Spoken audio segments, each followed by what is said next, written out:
Assalamualaikum warahmatullahi wabarakatuh. Ismi Darojatul Alamiyah. Wa ismi Nur Azizah Khairiyah. Nahnu min fasil fasil khamsa A. Nuridu an nubayyin lakum ma yata'allaq bi kitabil lughatil arabiyyah. Dalam pelaksanaan pembelajaran, manfaatan sumber belajar itu sangatlah penting. Salah satunya adalah buku. Buku merupakan salah satu sumber materi dalam proses belajar mengajar. Jadi, penyusunan buku ajar seharusnya sesuai dengan kurikulum dan latar belakang siswa. Dalam hal ini, yang menjadi kajian dalam telaah kali ini adalah buku bahasa Arab yang berjudul Durusul Lughah Al-Arabiyyah Pendekatan Saintifik 2013 Kementerian Agama Republik Indonesia. Dalam buku ini terdiri dari beberapa pokok bahasan yang meliputi berbagai tema. Salah satu tema yang akan kami kaji adalah tema Al-Marafiq Al-Amah fil Madrasah Lisofil Ashir fi Madrasah Sanawiyah Al-Islamiyah Marhalatil Ula. Yang mana setiap pokok bahasan mengandung beberapa aspek keterampilan berbahasa, yaitu meliputi al-istima', tsumma al-hiwar, tsumma at-tarkib, wa al-qira'ah, wal akhir yakni al-kitabah. Untuk memenuhi standar kurikulum, dalam buku ini juga dipaparkan beberapa aspek. Yang pertama yaitu KI atau kompetensi inti, yang kedua KD atau kompetensi dasar, yang ketiga indikator, dan yang keempat adalah tujuan pembelajaran, yang mana menjadi arah yang harus dicapai oleh seorang pendidik terhadap peserta didik. Dalam bab al-marafiq al-amah ini ada beberapa kompetensi inti yang harus dicapai oleh seorang pendidik, yaitu meliputi 1. Menghayati dan mengamalkan ajaran agama Islam.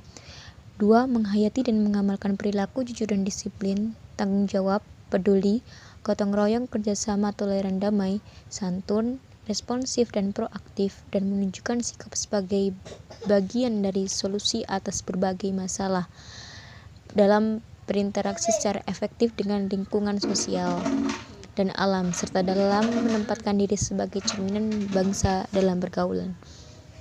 Kompetensi inti yang ketiga yaitu memahami, menerapkan, menganalisis pengetahuan faktual, konseptual, prosedural berdasarkan rasa ingin tahunya tentang ilmu pengetahuan, teknologi, seni, budaya, dan humaniora dengan wawasan kemanusiaan, kebangsaan, kenegaraan, dan peradaban terkait penyebab fenomena dan kejadian, serta menerapkan pengetahuan prosedural pada bidang kajian yang spesifik sesuai bakat dan minatnya untuk memecahkan masalah.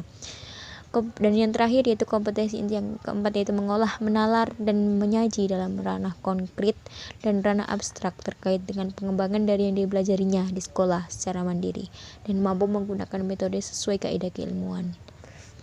Kemudian ada kompetensi dasar yang meliputi 1. Mensyukuri kesempatan dapat mempelajari bahasa Arab sebagai bahasa pengantar komunikasi internasional yang diwujudkan dalam semangat belajar.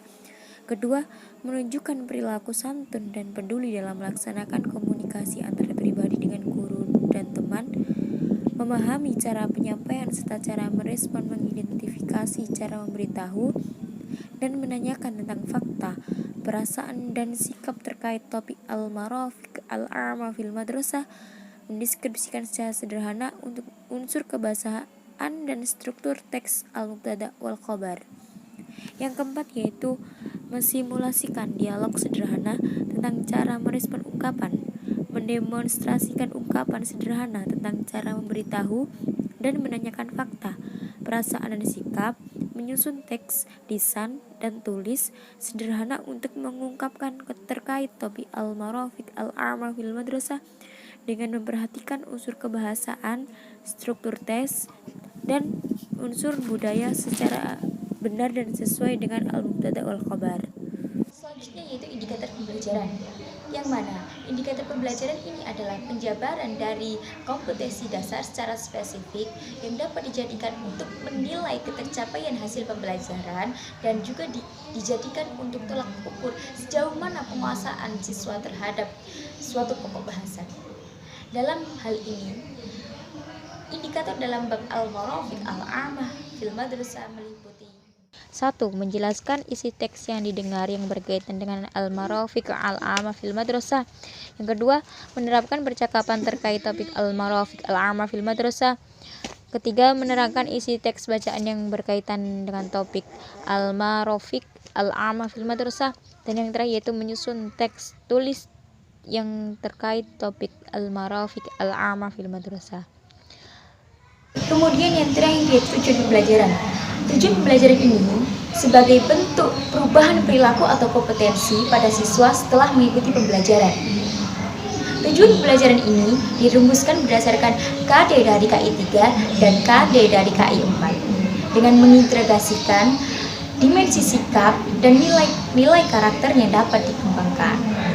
Adapun tujuan pembelajaran dalam bab al-marafiq al-'amah fil madrasah ini meliputi mengamati, menanya, mengeksplorasi, mengasosiasi, dan mengkomunikasikan peserta didik mampu mendengar, bercakap, membaca, dan menulis bahasa Arab yang berkaitan dengan al-marafiq al-'amah fil madrasah.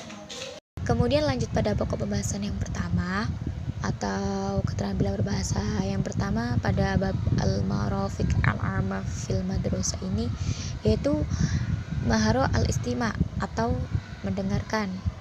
Pada maharo ini, siswa diperlihatkan gambar yang berkaitan dengan mufradat, misal gambar maktabah, masjid, ma'mal lughat, dan lain sebagainya. Kemudian guru menanyakan makna yang terdapat pada gambar tersebut. Guru mengajak siswa mendiskusikan makna yang terdapat dalam mufradat tentang al-marafiq al-'amah fil madrasah dan memerintahkan siswa mencari arti mufradat yang belum diketahui dalam kamus atau di buku. Lalu guru memerintahkan siswa menutup buku, kemudian membacakan mufradat dan siswa menirukannya. Atau guru membacakan mufradat dan siswa mengartikan makna mufradat yang dibacakan oleh guru. Kemudian bentuk soal mahar istima, yaitu yang dimana guru menyediakan audio, kemudian siswa dapat mendengarkan dengan baik dan siswa dapat menentukan gambar. Kemudian lanjut pada pokok bahasan yang kedua, yaitu tentang al-hiwar atau percakapan. Dalam bahasan ini, siswa diajak untuk mengingat-ingat kembali mufradat yang telah dipelajari tadi. Kemudian guru menanyakan siswa tentang al-marafiq al-'amah fil madrasah dan siswa menjawab sesuai dengan kemampuannya masing-masing. Lalu guru membenarkan jawaban siswa yang mengalami kesalahan. Jadi, dalam pembelajaran hiwar ini, guru memberikan contoh hiwar tentang al-marafiq al-'amah fil madrasah. Kemudian siswa dituntut untuk mempraktekkan secara langsung di depan kelas. Yang ketiga yaitu tentang pembelajaran at-tarkib atau susunan kalimat. Pada bahasan ini, siswa diminta melihat tanda di akhir pada mubtada dan khabar. Jadi, di buku telaah ini pada bab al-marafiq al-'amah fil madrasah ini sudah disediakan contoh keadaan mubtada dan khabar ketika mudzakkar dan muannas dengan masing-masing contohnya. Kemudian, guru mengajak siswanya mendiskusikan pengertian mubtada dan khabar. Lalu menjelaskan kepada siswa tanda-tanda mubtada dan khabar setelah melihat contoh tersebut, dua contoh keadaan tersebut. Lalu menyampaikan kesimpulan mengenai tanda-tanda mubtada dan khabar. Berikut bentuk soal. Sebagai contoh, guru memberikan latihan atau penguasaan siswa terhadap materi mubtada dan khabar. Dalam bentuk soal dalam buku ini, siswa dapat menggantikan mubtada dan khabar yang seperti contoh berikut. Misalnya kita lihat di nomor 1, yakni burhanu muattifun huwa mu'min khosyi'un. Di sini siswa disuruh untuk menyempurnakan kata yang telah disediakan di buku menjadi susunan mubtada dan khabar sesuai dengan perubahan kata pada buku tersebut. Selanjutnya yaitu pokok bahasan yang keempat tentang al-qiraah, pembelajaran al-qiraah atau membaca. Pada bahasan ini, siswa diajak untuk mengingat-ingat kembali mufradat yang telah dipelajari sebagai persiapan pembelajaran qiraah.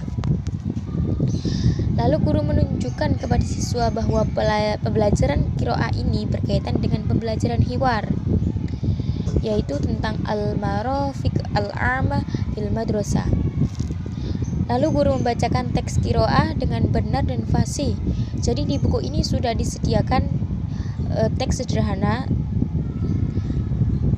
tentang al-marafiq al-a'ma fil madrasah. Lalu siswa disuruh membaca teks qiraah tersebut dengan benar dan fasih dan mendiskusikan mengenai isi yang terkandung dalam teks qiraah. Kemudian siswa diminta mencari makna mufradat dalam teks qiraah yang belum diketahuinya, bisa di dalam kamus atau buku atau yang lainnya dari sumber yang lain. Lalu, guru menunjukkan arti mufradat yang belum dapat ditemukan siswa. Dan guru memerintahkan siswa menerjemahkan arti teks bacaan. Selanjutnya, dalam bentuk soalnya, siswa dapat menentukan sahih wa khoto dalam satu kalimat. Misalnya, kita lihat pada latihan 1 nomor 1. Di sini siswa disuruh menentukan mana kata tersebut yang termasuk dari sahih dan khoto dalam bacaan tersebut. Dan pembahasan yang terakhir yaitu mengenai pembelajaran Alkitabah atau menulis. Di sini, mula-mula siswa diajak untuk mengingat-ingat kembali mufradat yang telah dipelajari. Tujuannya apa? Agar mereka tidak lupa dengan mufradat yang telah mereka hafal atau yang telah mereka ketahui dari pertemuan sebelumnya, dan juga sebagai persiapan pembelajaran pada saat itu. Lalu guru menunjukkan kepada siswa bahwa pembelajaran kitabah ini berkaitan dengan pembelajaran tarkib tentang fi'il mudhari' marfu' dan fi'il mudhari' mansub. Jadi guru memberikan penjelasan mengenai fi'il mudhari' ketika tingkah marfu' dan fi'il mudhari' ketika tingkah mansub itu seperti apa. Lalu guru menunjukkan perubahan kata setelah diawali huruf nasab. Kemudian, di sini bentuk soalnya yaitu siswa membuat satu kalimat yang berkaitan dengan mufradat di bawah ini. Bisa dilihat nomor 1, 2, dan 3, dan 4, dan 5. Sekian dari kami. Terima kasih. Wassalamualaikum warahmatullahi wabarakatuh.